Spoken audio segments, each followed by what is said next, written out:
Hello and welcome to this week's David Icke videocast for subscribers to davidicke.com, looking through the week's news from shall we say, another angle, putting things into context that are not done so by the mainstream media. And down the line in Manchester is Richie Allen, of course, with me every week. How you doing, Rich? I'm really well, mate. How are you doing? It's good. Looking forward to Christmas. Looking forward to the few days off. Yeah, I want to get into Christmas and the war on Christmas a little bit later. But, you know, there's been a story running this week about sightings of UFOs by the American military and pilots. And I've actually just watched a recording of the Tucker Carlson show on Fox News, in which he interviewed one of these guys, a guy called David Fravor, who was a commander who told the story of how he saw, shall we say, objects that he couldn't possibly explain from a human point of view. And what I found interesting is how Carlson took it seriously and did a proper, sensible interview, allowing the guy to describe what he saw. Yeah. And then said at the end, well, basically that was very interesting. And while people are going on and on about Putin and Russia all the time, this story is surely far more important. And he's right, because this whole situation has been staring us in the face. It's been the elephant heard in the living room. And yet it's kind of dismissed, and people find it funny, and oh yeah, he believes in little green men Yeah. and all this nonsense, Yeah. when the actual nonsense and the lunacy is in the other direction. The idea that when we live, well, on a planet, actually, it's not quite like that in truth, but let's say we live on a planet that is, according to mainstream science, about a billionth the size of a pinhead compared with the size of the projected size of the universe.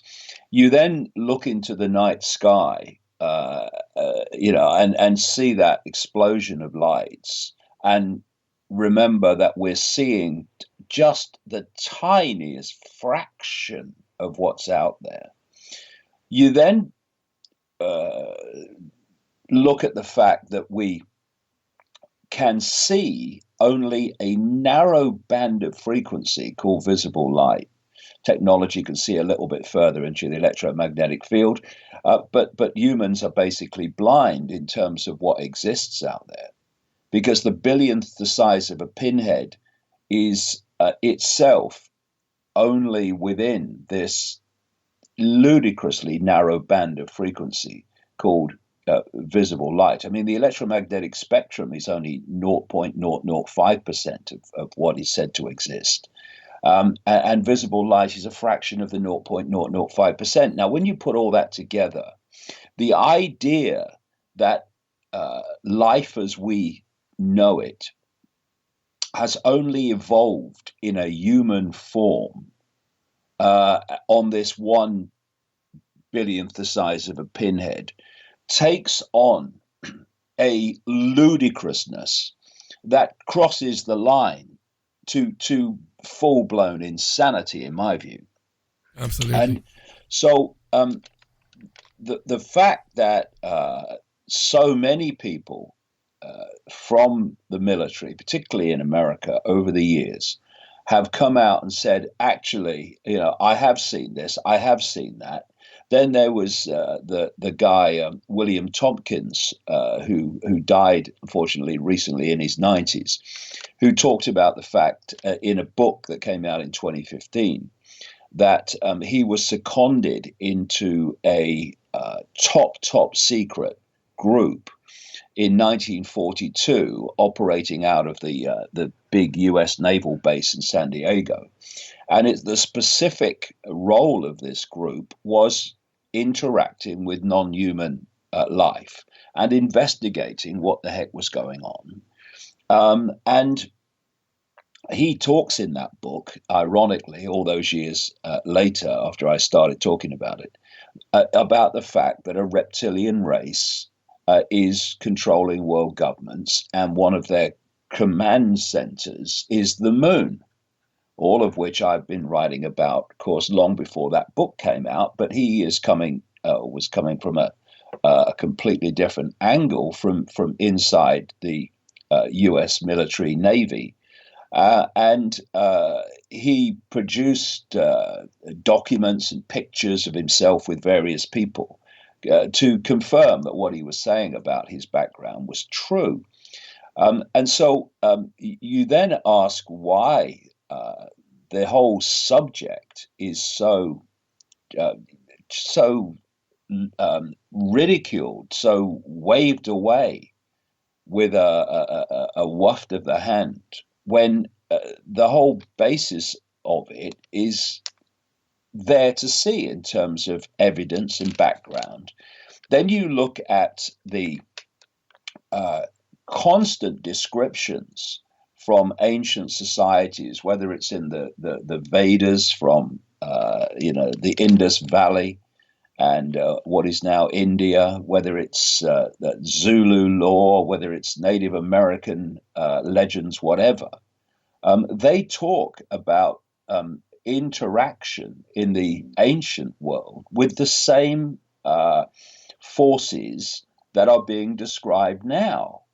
I mean, when you have documents or writings that were found in a sealed jar in Nagamadi, about 80 miles north of Luxor on the Nile in Egypt, that were found in 1945, but they're estimated to have been buried or put in that jar, hidden, about maybe 400 AD. By a people, a belief system, really, known as Gnostics or knowledge. And that doesn't mean dates, places, times knowledge, but knowledge of reality. And they describe a force manipulating human society, which they call archons, a word meaning rulers. And they say that the two main forms that they take to take form in our reality are a reptilian form and a form that looks like a grey fetus with the big dark eyes. black eyes, Yeah, basically. yeah. But what they're of course describing is the classic grey alien of UFO legend and lore. Then you look at the Islamic, actually the pre-Islamics, where it started, concept of the jinn, these hidden entities manipulating human society. And they are describing them in precisely the same terms as the Gnostic writings described the archons. You put all this together, as I have in the books, and so much more, and it's obvious that humans are not alone. I mean, the very thought of it is extraordinarily stupid. Narrow-minded, anyway. Yeah. But also the fact that there are forces, hidden forces that are not human, that are manipulating human society and have been way back. When humans were knocking rocks together and firing bows and arrows and walking around in breeches, these entities with high technology were around. And so, of course, when they interacted with ancient societies, they were perceived to be godlike because of what they could do. And so many legends about the gods, etc., come from this interaction. I mean, wake up. But of course, you've got people working in journalism, so many people, what that they call journalism, who are so childlike, so uninformed, that they will just, like I say, wave away in ridicule things that are blatantly happening. So what about But Tucker Carlson then? Because we've spoken about him on this program before, you and I. He's working for a network that we know what it is and what it represents, and yet the guy seems to have some semblance left of journalism in him and humanity in him, doesn't he? He seems to be pretty decent, even when he has a go at people. He seems to do it in a, in the right way. well, what I make sure that I look at the recording of the Tucker Carlson show most days. There are elements to it. He's obviously coming from the Republican point of view, although not without question he's not. And there'll be things that he stands for that I won't agree with. But what he's prepared to do is look at evidence, no matter what it is, and he's prepared. Not least, this is why I make sure I watch it most days. He is a vehement defender of freedom of Yeah, speech, he is. Yeah. even among those people that he doesn't agree with, which is what freedom of speech is all about. And he is an intelligent man. He obviously is very well briefed on current events. Another thing that he's done is really question and expose the ludicrous official story, changing all the time, of the Las Vegas mass shooting. Yeah. The fact that he replaced Bill O'Reilly it was a massive step forward. I mean, you look at other Fox News programs, and you just despair, as you do when you watch CNN and MSNBC from the other political standpoint. But Tucker Carlson is a proper journalist, and if we had more like him, it would be a much more informed world. And he, Yeah. like I say, gave this guy respect because he was just describing what he saw. And this is a story relating to this whole UFO revelation this week, which says Commanders David Fravor and Jim Slate were directed to investigate objects that appeared suddenly at an altitude of 80,000 feet, then plunged towards the sea. At 20,000 feet, they stopped and hovered before disappearing out of radar range or shooting up again. The pilots could see nothing at first, and then Commander Fravor looked down to the sea. The water in one place was being churned by something just below the surface. Hovering erratically 50 feet above that spot was some sort of flying craft, around 40 foot long, oval shaped and whitish. As the pilot descended towards it, it rose to meet him, but suddenly peeled away at an immense speed. The admits left him feeling pretty weirded out. The craft had no plumes, wings, or rotors, but seemingly traveled at a mile a second, easily outrunning America's fastest military jets. And here we go again. Fravor's comrades made fun of him when he described the encounter. I mean, the idiocy is extraordinary, and yet they would claim to be the we live in the real world, mate, mentality when they're just monumentally ridiculous. Anyway, others in the US military, we now know, actually took him seriously, for the episode was one of scores of unexplained encounters between military personnel and UFOs that were investigated by a top secret multi-million-dollar program run by the Pentagon. although it was set up in 2007, the existence of the Advanced Aviation Threat Identification Program has only now emerged thanks to its former boss. And of course, uh, people investigating UFO activity have been pointing out for decades and decades the fact that this knowledge of unexplainable craft has been suppressed systematically by the authorities, and it goes deeper than that. It's clear they've actually found non-human entities a number of times. Credo Mutwa, the Zulu shaman, told me that years and years ago that they found what are called grey aliens in the bush, and he said it's amazing, basically, how quickly military vehicles turn up when they're found, take them away. Um, and so there's a whole story, a whole world behind.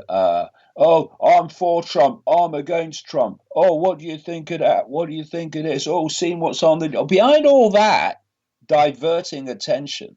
This real stuff is going on, and it says here that the servicemen in each case were convinced that what they saw was vastly more technologically advanced than anything in the US or foreign arsenals. Yeah. I would put one rider on that, though, Rich. It's very clear from my own research and research of others over many years that the cutting edge of technological possibility, indeed the cutting edge of actual technology, is not what we see in the public arena.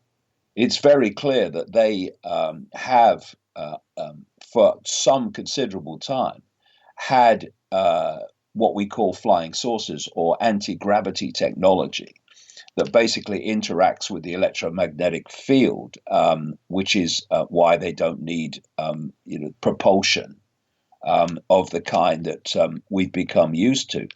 That's a good point. So there's that rider. Yeah. Don't let's always fall for the idea that highly advanced, unexplainable craft are always flown by non-humans. That it's clearly that's not the case. Another quote here in this article, Richie: newly released tapes make for disturbing listening.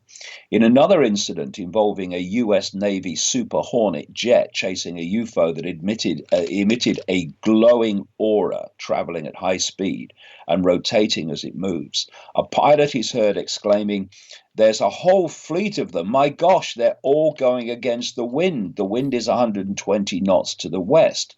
Suspiciously, sightings were often near nuclear facilities, be they ships or power plants. And the article here also quotes a UFO project director who claimed that what was considered at the Pentagon, who claimed that what was considered science fiction is now science fact.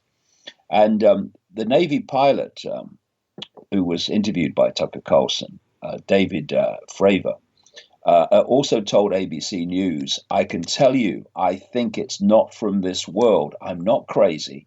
But people think you are because you're talking about something that you saw. It's that. I mean, that's what's crazy. I haven't been drinking. After 18 years of flying, I've pretty much seen about everything I can see in that realm, and this was nothing close. I've never seen anything in my life, in my history of flying, that has the performance, the acceleration. Keep in mind, this thing had no wings. So what we are looking at is a multifaceted situation where some of these things are flown by humans, where the suppression of knowledge of extraterrestrial interaction with human society has been suppressed, and the fact that non-human entities, a non-human force, is actually from the shadows manipulating human society. It's great that you're talking about this morning. I'm fascinated by those naval aviators, and not to waste any time on it, but back in Spain some years ago, I told you this. A retired Aer Lingus captain, an Englishman who'd worked for Aer Lingus for over 40 years and did the transatlantic flights for the best part of 20 years, said that he saw some extraordinary stuff, and pilots were encouraged, for fear of losing their jobs, not to ever speak about it. They were told it would scare people away from flying. But he said he saw something one morning that was incredible. It was a big ball bearing, David, a big steel ball. That's what it looked like anyway, off his starboard side, and it was moving around in the sky, and both him, his co-pilot, and the third officer on this 747, they couldn't believe it.